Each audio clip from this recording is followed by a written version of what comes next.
بسم اللہ الرحمن الرحیم۔ بسم اللہ الرحمن الرحیم۔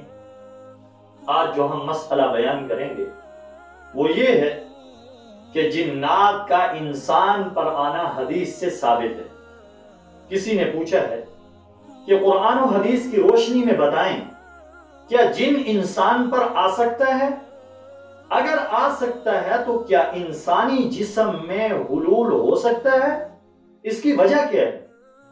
تو یاد رکھیں، اس کا جواب یہ ہے احکام المرجان فی غرائب الاخبار و احکام الجان کے باب 51 میں لکھا ہے کہ بعض معتزلہ نے تو اس سے انکار کیا ہے، لیکن امام اہل سنت ابو الحسن اشعری رحمت اللہ علیہ نے مقالہ اہل سنت والجماعت میں اہل سنت کا یہ مسئلہ نقل کیا ہے کہ وہ جنات کے مریض کے بدن میں داخل ہونے کے قائل ہیں۔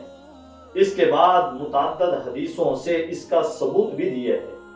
تو اللہ تبارک و تعالی ہم سب کو صحیح معنی میں دین کی جتنی باتیں ہیں ان کو سیکھ کر ان کے مطابق عمل پیرا ہونے کی توفیق نصیب فرمائے، اور اللہ ہم سب کو دین کا فہم، دین کی سمجھ نصیب فرمائے۔ آمین ثم آمین۔